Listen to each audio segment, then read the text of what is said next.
Hello viewers, मेरी आज की रीडिंग होने वाली है मेरे उन व्यूअर्स के लिए जो किसी न किसी नार्सिसिस्टिक सिचुएशन से गुज़र रहे हैं।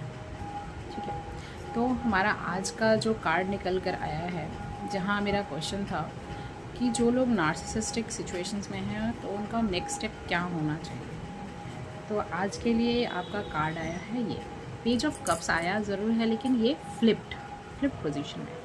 पेज ऑफ कप्स का मीनिंग होता है the cup is full of love emotions but real.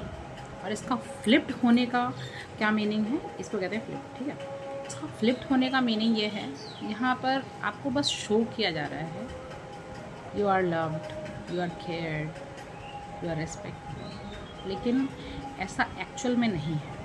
ठीक है, तो यहाँ पर जो भी लोग ये रीडिंग देखेंगे, ज़्यादातर उनकी लाइफ में ऐसा होगा कि वो किसी भी रिलेशन में हो, वो किसी वो हस्बैंड वाइफ के रिलेशन में है या कोई भी रिलेशन वो हो सकता है जहाँ आपको एक डाउट, ठीक है, कि जो भी इंसान कह रहा है वो सच है, और हर बार जब आप डाउट करने जाते हो तो आपको गलत प्रूफ कर दिया जाता है। उसको कहते हैं नार्सिसिस्टिक सिचुएशन।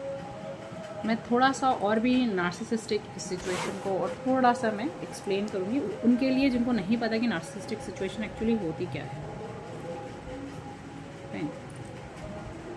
यहाँ पर सबसे पहले तो फॉल्स होप, कुछ इमोशनल कन्फ्यूजन। आपको लगेगा कि आप इमोशनली कन्फ्यूज हो, नहीं नहीं ये इंसान तो ठीक ही है, बस मुझे ही थोड़ी कन्फ्यूज़न हो गई। और इससे बड़ा एक और उसकी पहचान है कि यहाँ पर आपको ना फॉल्स होप दी जाएंगी। जैसे अगर मानो आपने कहा कि नहीं मुझे तो MCA करना है, मेरी ग्रेजुएशन हुई, हाँ ठीक है बहुत सारा हो गया, तो आपको कहा जाएगा हाँ ठीक है इट्स ओके, आप कर लेना MCA, कर लेना। लेकिन जब लास्ट स्टेप आप लेने जाओगे ना कि हाँ आज मुझे फॉर्म उसका भरना है या मुझे आज कॉलेज में एडमिशन लेना, तो उस स्टेप पर आपको रोक दिया जाएगा। आपकी ही न जाने कितनी सारी गलतियाँ आपको बता दी जाएंगी। तो इसके अलावा भी और भी कई चीज़ें जहाँ आप काम तो करोगे लेकिन आपको कभी भी उसका कुछ भी रिवॉर्ड नहीं मिलेगा। हर बार गलतियाँ आपकी होंगी और दूसरे लोग साफ बच जाएंगे। ठीक है, तो ये होता है नार्सिसिस्टिक बिहेवियर, जहाँ आप अपने आप को गलत समझने लगोगे कुछ दिनों बाद। ठीक है, तो इसका सॉल्यूशन क्या है उस पर भी थोड़ा सा बात करती हूँ। यहाँ पर अगर आपकी इंट्यूशन आपसे ये कह रही है कि नहीं शायद गलत हो सकता है, मैं ही शायद गलत हूँ, तो वहाँ पर एक बार रुक करना चीज़ों को स्टेप बाय स्टेप समझो। हो सके तो लिखो कहीं पर कि आप क्यों इस चीज़ को गलत समझने की कोशिश कर रहा है आपका मन, और क्यों आप उसको सही ठहरा रहे हो कॉन्शियसली। और आपका सबकॉन्शियस कहेगा नहीं यहाँ पे मुझे कुछ प्रॉब्लम हो रही है, और आप कॉन्शियसली समझोगे नहीं सब ठीक है। ये है नार्सिसिस्टिक सिचुएशन रियल में। ठीक है, वहाँ पर आप इससे बचने के लिए सबसे पहले तो आपको इमोशनल बाउंड्रीज सेट करनी होंगी, जो कि इतनी आसानी से सेट नहीं होंगी, लेकिन कोशिश तो करनी पड़ेगी।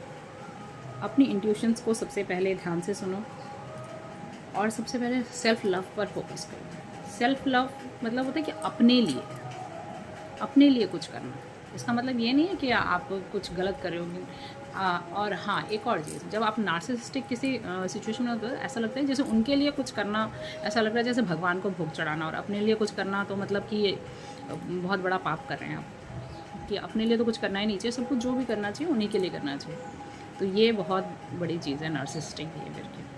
सबसे पहले सेल्फ लव पर फोकस करो, और हो सके तो थोड़ा बहुत मेडिटेशन करो, जिससे कि आपको इंटरनल पावर्स के बारे में पता चले। Okay, thank you so much.